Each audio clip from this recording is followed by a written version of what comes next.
இன்னல் ஹம்தலில்லாஹ் நஹ்மதுஹு வனஸ்தைனுஹு வனஸ்தஃபிருஹு வனஊது பில்லாஹி மின் ஷுரூரி அன்ஃபுஸினா வ மின் ஸய்யிஆத்தி அமாலினா மை யஹ்திஹில்லாஹு ஃபலா முதில்ல லஹு வ மை யுத்லில் ஃபலா ஹாதிய லஹு வ அஷ்ஹது அல்லா இலாஹ இல்லல்லாஹ் வஹ்தஹு லா ஷரீக லஹு வ அஷ்ஹது அன்ன முஹம்மதன் அப்துஹு வ ரசூலுஹு அம்மா பாத்.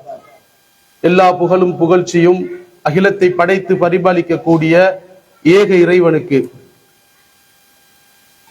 இந்த உலக வாழ்க்கைய இறைவன் சொல்லும் போது அல்லாஹ் அல் குர்ஆன்ல சொல்றான், வாழ்வையும் மரணத்தை படைத்தோம், உங்கள் செயல்களில் மிக அழகானவர் யார் என்பதை சோதிப்பதற்காக. அல்லாஹ் சோதனைய அல்லாஹ் சொல்லும் போது நன்மையை கொண்டும் சோதிப்போம், தீமையை கொண்டும் சோதிப்போம். யார் பொறுமையாக இருந்தார்களோ, இறைவன் பால் சார்ந்து இருக்கிறார்களோ, அவர்களுக்கு மறுமையில அல்லாஹ் என்ன செய்யறான், சொர்க்கத்தை தாரேன்னு சொல்லி அல்லாஹ் வாக்களிக்கிறான். இந்த சமான்ல இந்த காலகட்டத்துல மனித சமூகம் எப்படி இருக்கிறாங்க? இந்த மனித சமூகம் போதையில அடிமையாகி இருக்கிறத நாங்க பாக்குறோம். ஏன்? பாவத்தை பொறுத்தளவுல எல்லாம் சொல்றாங்க, என்னது பாவத்தின் தாயாக இந்த போதை வஸ்து மனித சமூகத்துல என்ன செய்யுது, எல்லா ஒரு காரியங்களுக்கும் போதை வஸ்து என்ன செய்யுது, முக்கியமான காரணங்கள் செலுத்துது. இன்னைக்கு சமூகத்துல எப்படி இந்த சமூகத்துல போதை வஸ்து நுழைஞ்சிருக்குன்னு சொல்லி நாங்க பார்க்கும்போது, இன்னைக்கு என்ன செய்யறாங்க, இன்னைக்கு திரைப்படங்கள் ஊடாக இந்த போதை வஸ்து என்ன செய்யுது, போதை வியாபாரிகள் அதன் ஊடாக என்ன செய்யறாங்க, அந்த போதையை மேற்கொள்றாங்க. அதே மாதிரி இன்னைக்கு என்ன செய்ய, சோசியல் மீடியாக்கள்ல இந்த இளைஞர் சமூகத்துக்கு என்ன செய்யறாங்க, இந்த இளைஞர் சமூகத்துக்கு அதை என்ன சரிப்படுத்தி அதை ஒரு அழகாக்கி அது ஒரு நல்ல காரியமா ஒரு கெத்தா இருக்குன்னு சொல்லி காட்டி அதன் மூலியமாக செஞ்சுக்கிட்டு இருக்கிறாங்க. அதே மாதிரி விளம்பரப்படுத்துறாங்க. எப்படி விளம்பரப்படுத்துவாங்க, இந்த போதை வஸ்தை குடிக்க கூடாது, இது ஒரு பெரிய பாரமானது, இது உடம்பு கேடு விளைவிக்குன்னு சொல்லி காட்டி காட்டி அந்த போதை வஸ்தத்தை ஆர்வம் கொடுத்ததை நாங்க பார்த்துக்கிட்டு இருக்கிறோம். இது எப்படி இருக்குது, இந்த மாதிரி காரியங்கள் காட்டி காட்டி இன்னைக்கு இளைய சமூகம், இன்னைக்கு இந்த சின்ன சமூகம் எப்படி இருக்கிறாங்க, ஒரு நண்பர்கள்ட்ட பழகுறத எடுத்துக்கிட்டு பாத்தீங்கன்னா அதுல என்ன செய்யறாங்க, ஒரு சமூகம் ஒன்று சேரும் போது அவர்கள் என்ன செய்வாங்க, இந்த போதை வஸ்துல பாவனைக்க கூடியதை நாங்க பாக்குறோம். இவங்க என்ன செய்யறாங்க, ஒரு காலகட்டத்தில் போகும்போது இவங்க எப்படி சொல்றாங்க, இது நாங்க உடம்பு வருத்தத்துக்காக குடிக்கிறோம். அதே மாதிரி என்ன செய்யும், பிரச்சனையை தீர்த்து கொள்ள முடியல, உலக பிரச்சனையில பொருளாதார சிக்கல்ல நாங்க தீர்த்து கொள்ள முடியாதனால நாங்க இதை குடிக்கிறோம் சொல்லி சொல்றாங்க. அதே மாதிரி என்ன சொல்றாங்க, பிரச்சனையை மறைக்கிறதுக்கு என்ன செய்யும், மறைக்கணும், இந்த பிரச்சனை மறந்து இருக்கிறோங்கிறதுக்காக நாங்க குடிச்சிடுறோம் சொல்லிக்கிட்டு இருக்கிறாங்க. இந்த மாதிரி என்ன செய்யறாங்க, தனிமையில இருக்கிறது. நீ சமகாலத்துல பாப்பீங்க, கொரோனா காலங்கள்ல நல்ல நல்ல இளைஞர்கள் கூட என்ன செய்யறாங்க, இந்த தனிமையின் காரணமாக போதை அருந்தக்கூடியதை நாங்க பாக்குறோம். இதெல்லாம் இன்னைக்கு எப்படி இருக்குது, இன்னைக்கு என்ன எந்த அளவுல இருக்கிறாங்கன்னா, மருத்துவத்தை கொண்டு கூட இன்னைக்கு நாங்க என்ன செய்யும், ஒரு மருந்த கூட அதை கூட போதை வஸ்தாக அருந்தக்கூடிய சமூகமா நாங்க பாத்துக்கிட்டு இருக்கிறோம். சில இஸ்லாமிய டாக்டர்கள் கூட என்ன செய்யறாங்க, மருந்துங்கிற பேர்ல மருந்த கொடுக்கிறோம்னு சொல்லி போதை வஸ்தை கொடுக்கக்கூடியதை நாங்க சமகாலத்துல பாக்குறோம். முஸ்லீம் டாக்டரா இருக்கிறாரு, ஆனா அவர் என்ன செய்யறாரு, மருந்து கொடுக்கிற அவருக்கு உரிமை இருக்குது. அதுல என்ன செய்யற, கெமிக்கல் ஊடாக மருந்த கொடுத்து சமூகத்தை என்ன செய்ய, போதை வஸ்து கொடுக்கக்கூடியதா இருக்கிறாங்க. அல்லாஹ் அல் குர்ஆன்ல சொல்றான், இந்த மாதிரி காரியத்துக்கு சொல்றான்.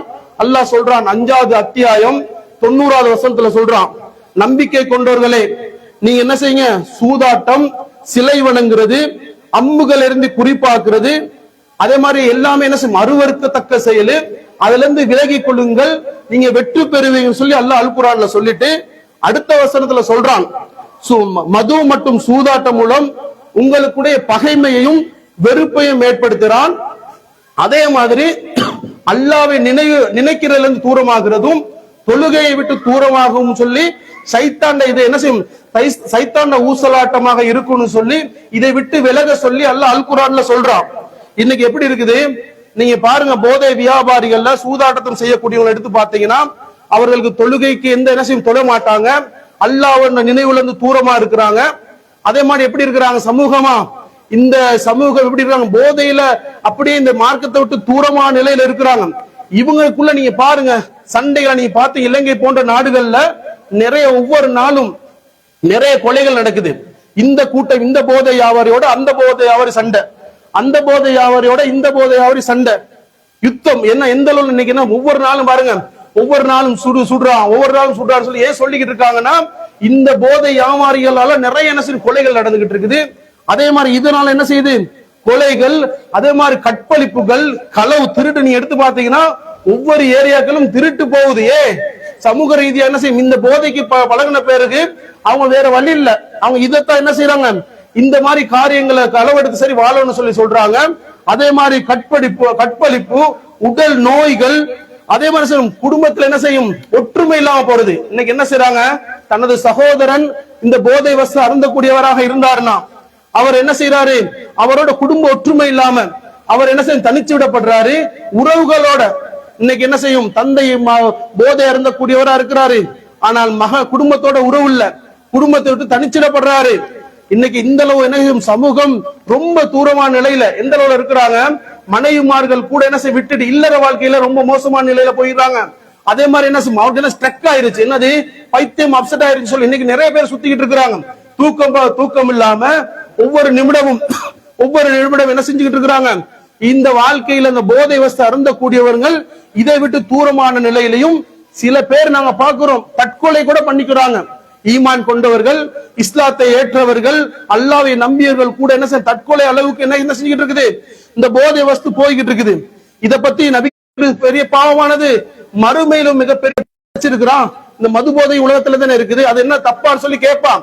அல்லாஹ் சொல்றான் பாவமான காரியம் உலகத்துல வச்சுதான், அல்லாவே சொல்லிட்டு அந்த உலக வாழ்க்கை சோதனை களம் சொல்லிட்டு நல்லதையும் தீமையும் வச்சுதான் இருக்கிறான். அதனாலதான் அல்லாஹ் சொல்றேன், இதை நீ என்ன செய்ய, அல்லாஹ்வோட கட்டளை நீ இப்ப வாழு, அதை மறுத்து நீ என்ன செய்ய நடக்காத அப்படி சொல்லி அல்லாஹ் அல் குர்ஆன்ல சொல்றான்.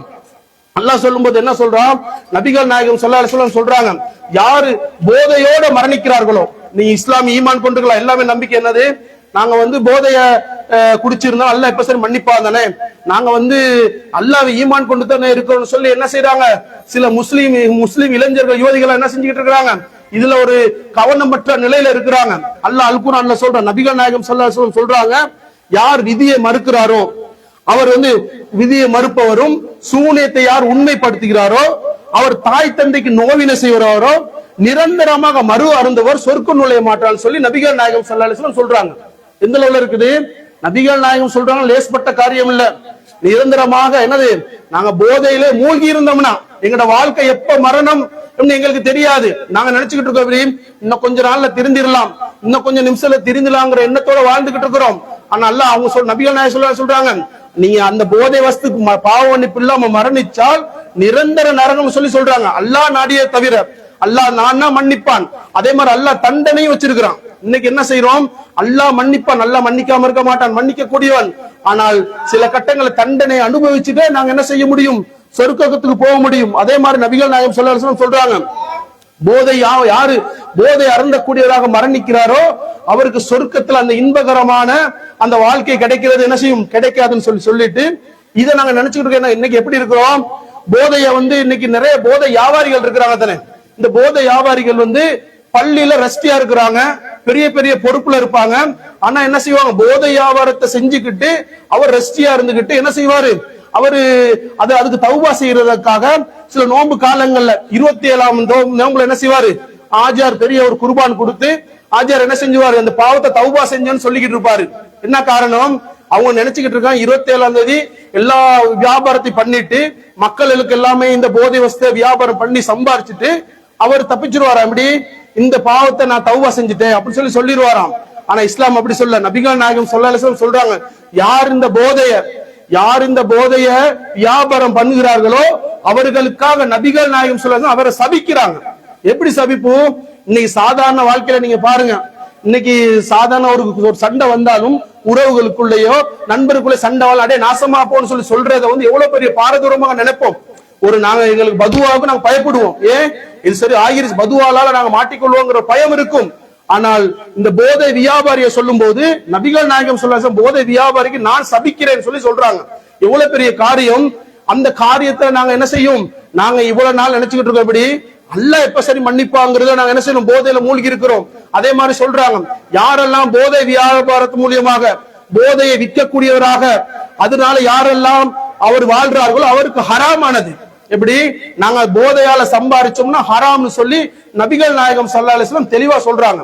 நாங்க எப்படி இருக்கணும், நாங்க போதை வஸ்து வியாபாரமும் பண்ணக்கூடாது, அதே மாதிரி குடிக்கையும் கூடாது, அதுக்கு நாங்க என்ன உதவியும் செய்யக்கூடாது, வாங்கி கொடுக்கிறதோ வித்து கொடுக்கிறதோ அதுக்கு சப்போர்ட் பண்றது எந்த ஒரு கூடாதுன்னு சொல்லி நபிகள் நாயகம் ஸல்லல்லாஹு அலைஹி வஸல்லம் சொல்றாங்க.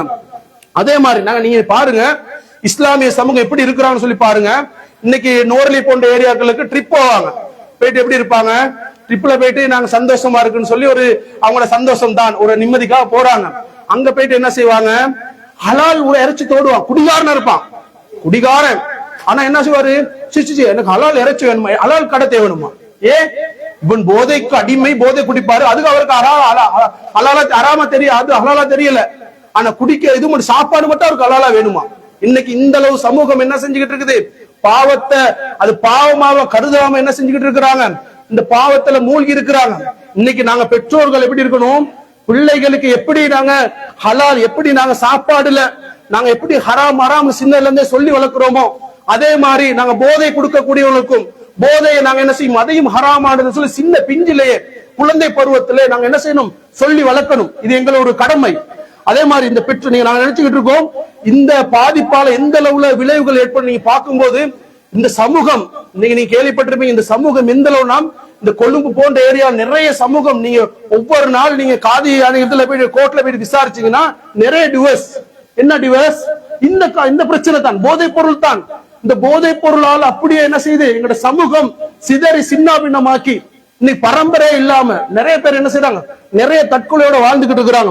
இதுக்கு நாங்க என்ன செய்யணும், எப்படி நாங்க அதுக்கு என்ன செய்யறது, இப்ப நீங்க கேட்கலாம் இதுக்கான நாங்க தீர்வை சொல்லத்தானே வேணும், இப்படி நடக்குதுதான் அதுக்கான சொல்யூஷனை சொல்லும் போது நாங்க எப்படி பார்க்கணும், நம் பெற்றோர்கள் நாங்க பெற்றோராக பிள்ளையை கண்காணிக்கணும். எப்படி பிள்ளைக்கு நாங்க மூக்க கயிறு போட்ட மாதிரி ஒரு கோயிலை போட்டுக்கிட்டே இருக்கணும், பார்த்துக்கிட்டே இருக்கணும். நாங்க என்ன செய்யும், மாடு மாதிரி திறந்து விடக்கூடாது, ஒரு கட்டுப்பாடு இருக்கணும்.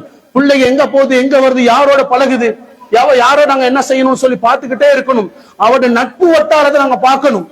நட்பு வட்டாரங்கிறது முக்கியமானது. அவர் எந்த அளவுக்கு நண்பர்கள் போவாங்களோ, நபிகள் நாயகம் ஸல்லல்லாஹு அலைஹி வஸல்லம் சொல்றாங்க, யாரு நல்ல நண்பன் சொல்லும் போது ஒரு கஸ்தூரி வியாபாரி மாதிரி இருப்பான். இப்படி அவனோட சேர்ந்தானா அந்த வாசம் என்ன செய்யும், அவனை மோந்து கொள்வாரு அல்லது அது வாங்கி கொள்வாரு. அதே மாதிரி கெட்ட நண்பனை சொல்லும் போது கொள்ளன் மாதிரி என்னது இரும்பு கடை வேலை செய்வ மாதிரி இருப்பான். அவனோட நாங்க இருந்தோம்னா ஒண்ணு நாங்க எரிஞ்சு போயிருவோம் அதோட சேர்ந்து, அல்லது அந்த நாட்டம் துருநாடேசர் எங்களுக்கு ஏற்பட்டுக்கிட்டு தான் இருக்கும். இன்னைக்கு நீங்க பாருங்க, நம்ம சகோதரர்கள் பிள்ளைகள் எந்த இடத்துல ட்ரக் மாதிரி போறாங்கன்னா இந்த கெத்து தான். நாங்க இளைஞர்களோட அப்படி இருப்போம், நைட் அடிக்கிறோம், விடிய பேசுவான், என்ன பேசுறான், அடுத்தவன் அவதூற பேசுகிறதும் அவருக்கு சொல்லி மத்தவன பைட்டுக்கு எடுக்கிறதா சொல்லியா இருக்குது. ஆனா இஸ்லாம் என்ன செய்யல, அப்படி செய்யல. நீ தேவைக்கு முடிச்சிருக்கியா, இரவு நீ தூங்கு. இஸ்லாம் அழகியான ஒரு வழிகாட்டுதல காட்டுது. அதே மாதிரி நபிகள் நாயகம் ஸல்லல்லாஹு அலைஹி வஸல்லம் சொல்றாங்க, இன்னைக்கு நீங்க நினைச்சுக்கிட்டு இருக்க எப்படி இந்த போதை வஸ்தக்கூடியவர்கள் என்ன செஞ்சாங்க, இதுல மீள முடியாதுங்கிற ஒரு எண்ணத்தோட இருக்கிறாங்க. நாங்க அந்த ஆரம்ப கட்டங்கள்ல நபிகள் நாயகம் ஸல்லல்லாஹு அலைஹி வஸல்லம் காலத்துல இஸ்லாம் வரும்போது அந்த சஹாபாக்கள் அந்த போதையில மூழ்கி இருந்தாங்க. அவங்க அறியாம ஜாகிலியா மக்கள், அவங்க பல 100 ஆண்டுகளாக வச்ச போதை வச்சுக்கிட்டு 100 வருஷம் 200 வருஷம் 500 வருஷத்தை வச்சு சேர்த்து வச்சுதான் குடிக்கிறது பெருமையா வச்சுக்கிட்டு இருந்தாங்க. ஆனா அவங்களுக்கு இந்த மார்க்கம் கிடைச்ச பிறகு, இந்த இஸ்லாம் கிடைச்ச பிறகு சரியா என்ன செஞ்சாங்க, மதீனா நகர் வெள்ளமா ஆறாக ஓடுதுனாக அதிர்ச்சி வருது. அவங்க அந்த ஈமான அந்த மறுமைக்காக கட்டுப்பட்டாங்க, இந்த இஸ்லாத்துக்காக கட்டுப்பட்டாங்க. இதை நாங்க நினைச்சிருக்கோம். எப்படி இப்ப சில பேர் சொல்றாங்க, இந்த ஐஸ் போன்ற போதைகளால எங்களுக்கு அதுல இருந்து மீள முடியாது, தூள்ல இருந்து எங்களுக்கு மீள முடியாது, சில போதைகளை எங்களுக்கு டெய்லி குடிக்கிறது இல்லாம போவான்னு சொல்லிக்கிட்டு இருக்கிறாங்க. ஆனா விஞ்ஞான உலகம் சொல்லல, எப்படி இதுல மீள முடியாதுன்னு இல்ல, மீள முடியும். அவன் நினைக்கணும் நான் மீளணும்னு சொல்லி, அவன் பார்க்கணும் நாங்க மீளணும். அதுக்கு ஒரு என்னது, நான் இந்த பாவத்திலிருந்து மீளணுங்கிற எண்ணம் வரணும். அவன் எதுக்காக வரணும், அவன் உள்ளம் திருந்தனும், அவன் அரவணைக்கிறது எங்கட பகுதி ஒன்று இருக்குது. இன்னைக்கு போதையை குடிக்கிறான்னு சொல்லி நாங்க டோட்டலா ஒதுக்க அவன் தனிமைப்படுத்த இன்னமும் அந்த சைத்தானோட சேர்ந்து தான் நான் என்ன செய்வான், மூழ்கி இருப்பான். அதை நாங்க என்ன செய்யணும், அதை நாங்க கற்றுக்கணும். அதே மாதிரி நீங்க பாருங்க, இஸ்லாமிய சமூகத்துல நோக்கம் இல்லாம வாழ்றாங்க. ஏன் பிறந்தோன்னு தெரியாது, ஏன் வளர்ந்தோன்னு தெரியாது, ஏதோ ஒரு அடிப்படையில் வாழ்ந்துகிட்டு இருக்கிறான். ஆனா அப்படி இஸ்லாம் மக்கள் சொல்லல. அல்லாஹ் மார்க்கத்தை சொல்லும் போது ஒரு இலக்கோட பயணிக்கணும். இந்த மார்க்கம் நாங்க ஈமான் கொண்டிருக்கோம்னா எங்களோட பொருளாதாரம் உயரத்தையும் இந்த மார்க்கத்தை நிலைநாட்டணும். இந்த மார்க்கத்தை சொல்லும் போது என்ன, நீங்க பாருங்க, சாதாரண வாழ்க்கையில ஒவ்வொருத்தரும் மார்க்க கட்டங்களை நாங்க எப்படி படிக்கணுங்கிற ஒரு கடுப்பு ஒண்ணுமே இல்ல, மார்க்க சைடுகளே இல்லாம சும்மா ஏதோ கலாச்சார முஸ்லீம்களா தான் வாழ்ந்துகிட்டு இருக்கிறோம். இதை பத்தி சொல்றாங்க. எப்படி இன்னைக்கு நீங்க பாருங்க, நபி இப்ராஹிம் அலைஹிஸ்ஸலாம் சொல்றாரு, அவர் தியாகம் மூமின்களுக்கு முன்னுதாரணமாக அவரைத்தான் என்ன ரோல் மாடலா நபிக்கே சொல்லுவோம் அல்லாஹ். அவர் சொல்வான், எங்களை வரக்கூடிய சந்ததிக்கு என்னை நினைவுபடுத்த மாதிரி ஆக்கிறாள் அல்லான்னு சொல்லி அவர் துவா பிரார்த்தனை செய்வாரு. இன்னமும் நாங்க நபி இப்ராஹிம் அலைஹிஸ்ஸலாம் என்ன செய்வோம், நினைவுபடுத்திக்கிட்டு இருக்கிறோம். இன்னைக்கு நாங்க பாருங்க, நாங்க இந்த மார்க்கத்துக்காக நாங்க இலக்கு இல்ல, நாங்க என்ன சரி செஞ்சு வைக்கணும், மார்க்கத்துக்காக நான் என்ன நிறைய உருவாக்கணுங்கிற எண்ணம் எங்கிட்ட இல்ல. ஏன்னா நீங்க பாருங்க, இந்த பேரூர நலிமாஜார் இருக்கிறாரு, இவரெல்லாம் என்ன செஞ்சாரு, இந்த சமூகத்துக்காக யூனிவர்சிட்டியா இருக்கலாம், மார்க்கத்துக்காக சமூகத்துக்காக எவ்வளவு செஞ்சு இன்னைக்கும் என்ன செஞ்சுக்கிட்டு இருக்கிறாங்க, அந்த பேரை சொல்லிக்கிட்டே இருக்கிறோம். நாம் அப்படி இருக்கிறோமா?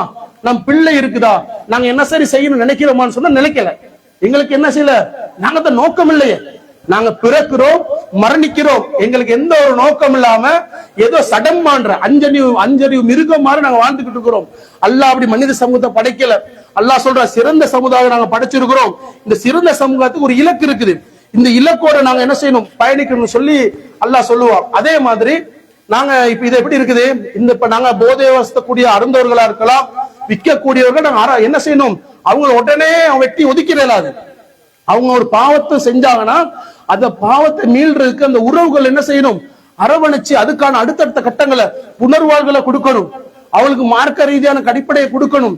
அவர்கள் எப்படி எந்த ஒரு அடிப்படையில அவரை கொண்டு வர்றது எங்களுக்கு ஒரு கடமை இருக்குது. ஏன்னா அந்த கடமையில முக்கியமான கடமை தான் அவங்களை நீங்க அரவணைக்காட்டி, நீங்க நினைச்சுக்கிட்டு இருக்கீங்க எப்படி, நம்ம பக்கத்து வீட்டு பொடியே தானே, அவன் அறப்படிச்சு அவன் கேட்க மாட்டான் அப்படின்னு சொல்லி நீங்க நினைச்சுக்கிட்டு இருக்கலாம். இஸ்லாம் அப்படி சொல்லல. நீங்க ஒரு சமூகத்துல போயிட்டு அந்த அவர் செய்யறாருன்னு சொல்லி நீங்க அந்த பாவத்தை தடுக்காட்டி உங்களோட பிள்ளை மூழ்கி போயிருது. நீங்க பாருங்க, வரலாறு எடுத்து பாருங்க.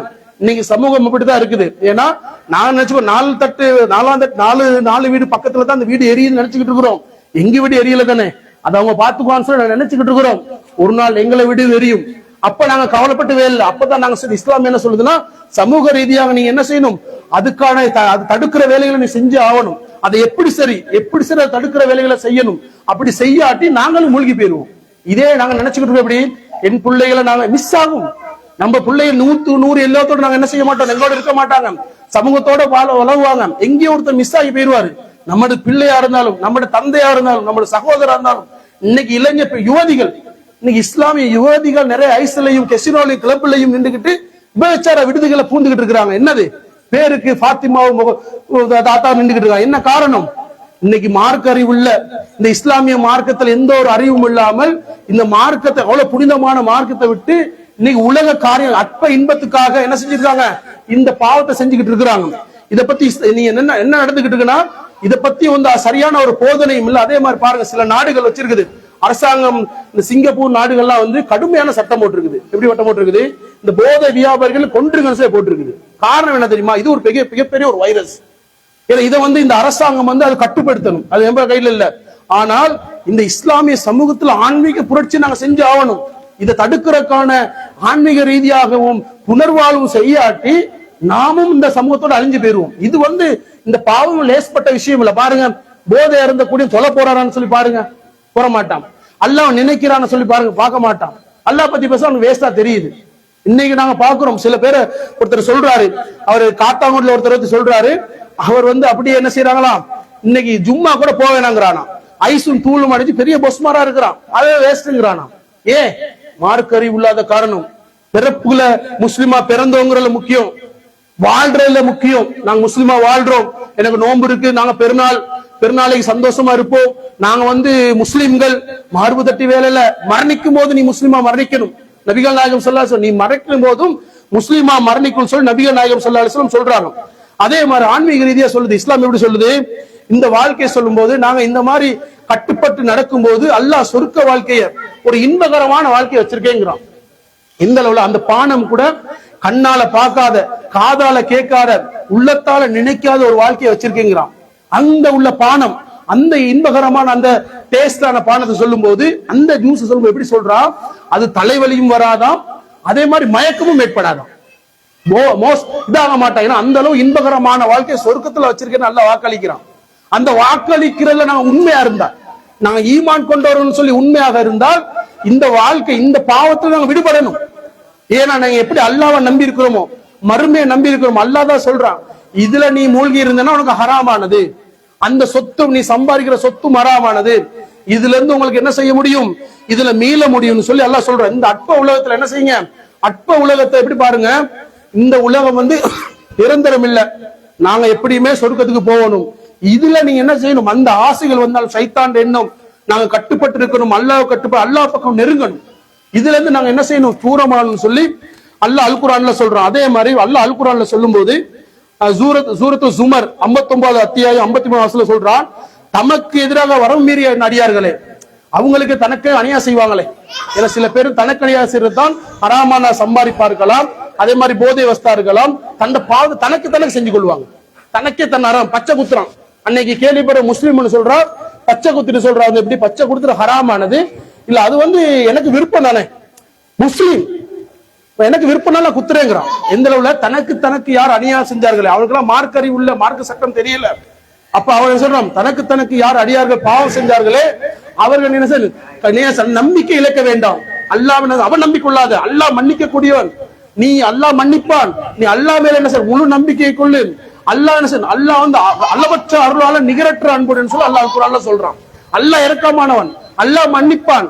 நாங்க அல்லாஹ் சொல்ற ஷிர்க்குக்கே மன்னிக்கிறான். இணை வச்சு முழுமையாக இணை வச்ச காரியம் இருந்தாலும் அல்லாஹ்ட பாவம் கேட்டால் மன்னிக்கிறேன்னு சொல்லி அல்லாஹ் அவகாசம் வச்சிருக்கிறான். ஆனா அந்த போதையில நாங்க என்ன செய்யல, அவகாசம் இல்லாம நாங்க என்ன செய்யறோம்? அல்லாஹ் மேல அவநம்பிக்கையும் கொள்ளக்கூடாது. நாங்க எப்படி செய்யறோம், என்ன செய்யணும்? இதுக்கு நாங்க என்ன செய்யறோம்னா, நாங்க அந்த சமூகத்தை போதை வஸ்துக்கு குடிக்கக்கூடியவர்கள் நாங்க எப்படி பார்க்கணும்? அவர்கள் புனர்வாழ்வு கொடுக்கணும், அவருடைய உறவுகள் அவரை அரவணைச்சு நாங்க இஸ்லாமிய சமூகம் ஒரு புனர்வாழ்வு மையம் உருவாக்கணும். ஏன்னா வேற வழி இல்ல. அன்னைக்கு கூட வெள்ளம்பேட்டில ஒரு கிறிஸ்தவர் பாஸ்டர், அவரு நிறைய சமூகத்துல என்ன செய்யறாரு, ஒவ்வொருத்தரை உருவாக்கி ஒவ்வொருத்தருக்கு புனர்வாழ்வு கொடுத்து மேல ட்ரைனிங் கொடுத்து அப்படியே ஒரு சொப்பத்தை உருவாக்கிட்டு போறாரு. இன்னைக்கு இஸ்லாமியராக நாங்க இருந்து இந்த மனித சமூகத்துக்கு பாவம் செய்யாம இல்ல யாருமே நாங்க நினைச்சுக்கிட்டு இருக்கோம், பாவம் செய்யாம தான் எல்லாம் வாழ்றோம். பாவம் விளங்கல, மறைஞ்சிருக்குது. நான் யாரு பண்ண அல்லாஹ்வுக்கு மட்டும் தான் தெரியும். அப்ப வெளிவராதனால நாங்க பாவம் இருக்க மாதிரி விளங்குது. நாங்களும் பாவம் செய்யக்கூடியவர்கள் தான். ஆனா இந்த பாவம், இந்த மது போதைங்கிறது சமூகத்தை அப்படியே அழிச்சிடும். அது ஒரு பெரிய வைரஸ்னால நாங்க என்ன செய்யணும்? அந்த புனர்வாழ்வு வைக்கணும். அதே மாதிரி இந்த விற்கக்கூடியவர்கள் எப்படி செய்யணும்? இஸ்லாமியர்கள் நிறைய சொல்றாங்க, கருத்தின் அடிப்படையில இஸ்லாமியர்கள் தான் போதையை கொண்டு வரான்னு சொல்றாங்க, அல்லாஹ் அறிந்தவன். ஆனால் அதை செய்யக்கூடாது, அல்லாஹ் ஹராமாக்குன்னு சொல்லிட்டான். அதெல்லாம் நீங்க எந்த காரணம் கொண்டும் செய்யக்கூடாது. அல்லாஹ்ட பாவ மன்னிப்பு கேளுங்க, கேட்டுட்டு என்ன செய்யணும்? ஹலாலால வியாபாரம் பண்ணுங்க, ஹலால நான் செஞ்சு என்ன செய்யுங்க? தர்மம் செய்யுங்க. அல்லாஹ் சொல்லும் போது இந்த சம்பாதிக்கிறதுக்கு விசாரணை வைக்கும்போது அந்த கேள்வியில இருந்து நீங்க வெளியே வர இயலாது. எப்படி சம்பாரிச்சீங்க, எப்படி செலவழிச்சீங்க, சம்பாரிச்சது அறாம்னு அல்லாஹ் தெளிவா சொல்லின பிறகு உங்களை அந்த கேட் வந்து பாஸ் ஆக இயலாது. அதெல்லாம் நீங்க என்ன செய்யணும்? அதுல இருந்து மாறணும். அதே மாதிரி நீங்க சமீபத்துல பாக்குறோம், இதெல்லாம் உள்ளம் நான் நினைச்சுக்கிட்டு இருக்கோம், முடியாத ஒண்ணு இல்ல. ஒரு சகோதரர் எப்படி இருக்கிறாரு, இன்னைக்கு அமெரிக்கா லண்டன் போன்ற ஆண்டுகள்ல நிறைய இஸ்லாமியர்களுக்கு இஸ்லாத்தை ஏற்றுக்கொள்றாங்க. கிறிஸ்தவராக இஸ்லாத்தை ஏத்துக்கிறாரு, நாஸ்திகனாக இஸ்லாத்தை ஏத்துக்கிறாரு. இவங்க எல்லாம் இஸ்லாத்தை ஏத்துக்கொண்ட பிறகு இவங்க என்ன செய்யறாங்க? குடிபோதில் மூழ்கி இருந்தவர்கள் இவங்க என்ன செய்யறாங்க? குடிபோதுல மனோஷில மூழ்கி இருந்தவர்கள் இஸ்லாம் கிடைச்ச பிறகு அவங்க இந்த சமூகத்துல நடக்கிற அநியாயங்களை பார்த்து புனர்வாழ்வு வைய வைக்கிறாங்க, அவங்களுக்கு மனு வாழ்க்கை கொடுக்குறாங்க. என்ன காரணம்? இது மிகப்பெரிய ஒரு ஆபத்தானதுன்னு சொல்லி அவங்க வாழ்க்கையில என்ன செய்யறாங்க? புனர்வாழ்வு செய்யறாங்க. ஒரு இஸ்லாத்துக்கு வந்த சகோதரர். அப்ப நாங்க எவ்வளவு செய்யணும்? நம் சகோதரன் என்னத்தான் இருந்தாலும் ஒவ்வொரு வீடுகளும் நீ தட்டி பார்த்தா யாரோ அவங்களோட ரிலேஷன் ஒருத்தர் ஐஸ்காரனா இருப்பான், அல்லது தூள்காரனா இருப்பான், அல்லது போதையை கொண்டு வரக்கூடியவனா இருப்பான். அப்ப இவங்களுக்கு நாங்க செய்ய வேண்டிய கடமை என்னன்னா, அவர்களை எப்படி சார் அதுல இருந்து மீளணும். அதுக்குள்ள சார் அடிச்சு வேலை இல்ல, அவனை ஏசி வேலை இல்ல, அவனுக்கு விளங்கல, அவனுக்கு மார்க்கு விளங்கல, அவனுக்கு புரிய வைக்கணும். அவனை எப்படி சரி மீண்டு கொண்டு வருது எங்கிட்ட ஒரு கடமை. அப்படி கொண்டு வராட்டி நாங்களும் அழிஞ்சு போயிருவோம். கப்பல்ல போன கதை தான் நபிகள் நாயகம் ஸல்லல்லாஹு அலைஹி வஸல்லம் சொல்லிட்டாங்க, கப்பல்ல போகும்போது அந்த பாவத்தை தடுக்காட்டி நீங்களும் மூழ்கிறீங்க, அவளும் மூழ்கிடுவாங்க. ரெண்டு பாவம் என்ன செய்வீங்க? பாவத்துக்கு போயிருவீங்க. அதனால என்ன செய்யும்? இஸ்லாம் சொல்லுது, இந்த போதை வஸ்துக்கு நான் முக்கியமான காரணம் தான் அவர் அந்த உள்ளத்தால திருந்தனும். அவங்களும் சொல்றாங்க, நாங்க விசாரிக்கிறோம், சில ஐஸ் அடிக்கிறவங்கள கேட்கிறோம், என்னடா இது, ஏன் இதுல மீள ஏலும், இந்த குடும்பம் என்ன கைவிட்டுருச்சு, குடும்பத்தை தனிமையாக்கின பிறகு நான் என்ன செய்யறேன்னு தெரியல, ரோட்லயும் படுக்கையும் திருவிழா படுக்கிறான், எல்லாமே கைவிட்ட பிறகு அவன் என்னமோ என்ன செய்ய, அதுலேதான் ஊறி சைத்தான்ல ஊறி போறான். அவனுக்காக என்ன செய்யும்? குடும்ப உறவுகள் அரவணைங்க. அதே மாதிரி குடிக்கிறவங்க என்ன செய்யணும்? அதுல இருந்து வெளிவர முயற்சி எடுங்க. விக்கிறவங்க என்ன செய்யணும்? அதுல இருந்து என்ன செய்யணும்? அதுல இருந்து மீளணும்னு சொல்லி இஸ்லாமிய மார்க்கம் ஒரு அழகியான போதனை சொல்லுது. அதெல்லாம் நாங்க என்ன செய்யணும்? இந்த இதுக்கு நாங்க இந்த போதையை ஒழிப்பதற்கு, இந்த சமூகத்துல இந்த இல்லாமக்கிறதுக்கு நாம் அனைவரும் என்ன செஞ்சு ஒன்று சேர்ந்து இதுக்கு ஒவ்வொரு விஷயங்கள் நாங்க என்ன செய்யணும்? இதை செஞ்சால் மட்டுமே ஆன்மீக ரீதியா ஒவ்வொருத்தரையும் நல்லா விளங்கிங்க. அவன் சரியாக இஸ்லாத்தை சரியா புரிஞ்சு கொண்டா விட்டுருவான். ஆனா அதுல பாதிப்பு வரும். அவனுக்கு அந்த நோய் வரும்போது அவனுக்கான மருந்து கொடுக்கிறதோ அவனை பாதுகாக்கிற வேலை செய்யணும். அதை நாங்க ஒவ்வொருத்தருக்கும் என்ன செய்யணும், இதை எடுத்துரைச்சி இந்த மாதிரி காரியங்களை செய்ய வேண்டும் என்று கூறி எனது இந்த உரையை முடித்துக் கொள்கிறேன். அஸ்ஸலாமு அலைக்கும் வரஹ்மத்துல்லாஹி வபரகாத்துஹு.